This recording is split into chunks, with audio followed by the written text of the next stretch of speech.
Hi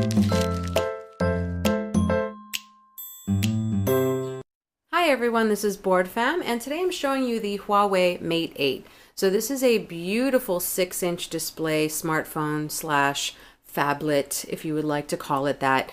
So you've got a beautiful display. You've got lots to protect it. This is a new Corning Gorilla Glass 4 screen, 6 inches. This is 6.53 ounces, so really not bad as far as weight. I love this display. Speaking of display, take a look here and you'll see that they actually included a screen protector. So there's already one on here. That got quite a bit of a thumbs up from me for protecting your phone. If you take a look on every side, it's all metal as far as the housing. I think there's just a little bit of a plastic piece in the back, but this is a nice brushed metal.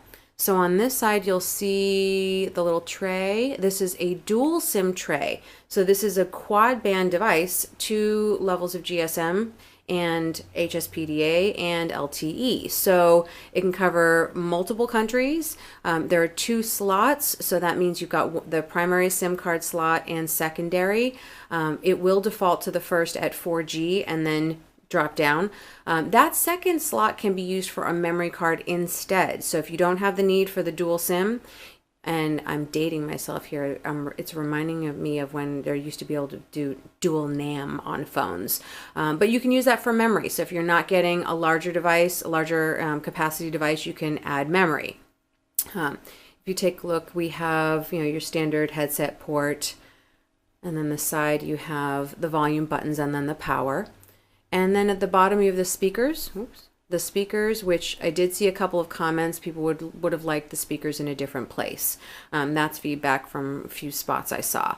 Relating to the back, they do recommend don't mess with the battery, obviously, but you could, you don't want to disassemble this anyways, but they recommend don't replace the battery with anything other than the Huawei. But you can see the sensors here and the camera. This is a 16 megapixel camera and 8. And then you have your fingerprint sensor. So this was very easy to set up. If you take a look, that's how fast it just unlocked. So let's just lock it again. You can either press the power button and do your passcode, or just simply use the fingerprint sensor. So again, very quick to set up. Now, the processor was I believe part of why they had to delay releasing this in some other countries. First it was available in China and then Europe. But the processor is a high silicon Kirin 950 processor. So definitely what they've been waiting for, what they were waiting for to launch. Operating system wise, this is an Android 6.0, so it's on Marshmallow.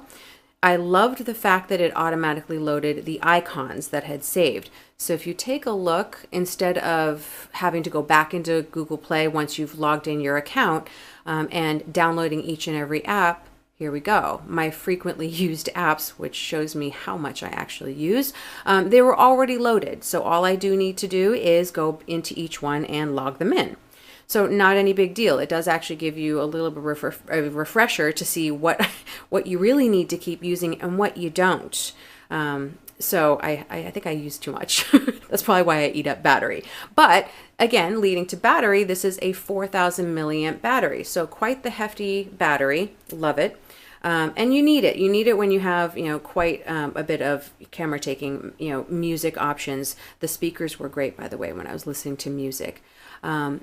Display-wise and operating system, I loved the screen rotation. It didn't rotate on camera necessarily, but it did rotate on your home screen. So you see how you have your frequently used icons at the bottom on most Androids, depending on unless you change your setting.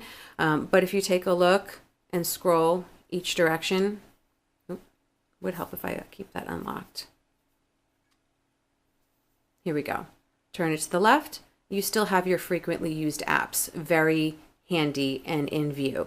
You turn it the other way, and they're still there. So the orientation didn't change, and it completely did its rotation.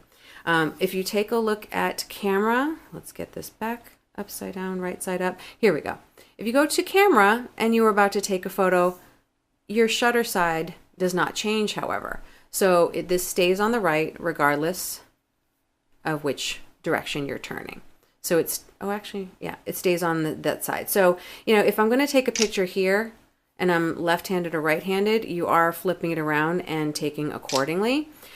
It would have been nice to keep it to one side and, you know, keep that part consistent. That's just like my own tiny feedback. Relating to the camera, I did play with the selfie beauty feature, and the mid-range was perfect. I think the 10 makes it look like someone not even remotely like me, but it was definitely fun to play with. There are a few other features like the light painting, the time lapse. That was a lot of fun. Playing out almost in the middle of the street, watching cars. We don't want to do that. But it's really a beautiful device. The colors that it comes in are definitely appealing. This is the space gray, so nice and classy. It also comes in champagne gold, moonlight silver, and mocha brown. The mocha brown is beautiful. So, I mean, you've got quite a bit to choose from, quite a few, you know, neat features. The favorite so far, I think, that we were messing with is the knocking. The knuckle part, you know, you don't want to get your fingerprint. You don't want to get as many germs. Whatever you want to do, you want to, you know, prevent more germs on your screen, you know, fingerprints on your phone. You can do more with your knuckle. So if you're actually holding it, it didn't work when I was resting. You even use your knuckle to swipe. So if you tend to type using the swipe, you can use your knuckle instead, but also use your knuckle to do a screenshot. So you can just do a double tap and do your screenshot.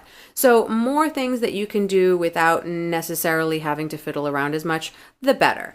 So, you know, a couple fun features. So far, it's been wonderful camera, great music. The price, you know, in a couple of countries, you're talking about euros, and converting to pounds and so on, you're talking about anywhere between $600 and $800 around there. So it is a pricey device, but obviously, you know, high profile with a lot of the new features. So, you know, it's got a market for someone. Not available in the US yet, but keep an eye out for it. Let's hear more. Again, this is the Huawei Mate 8, and this is Board Fam. Talk to you later.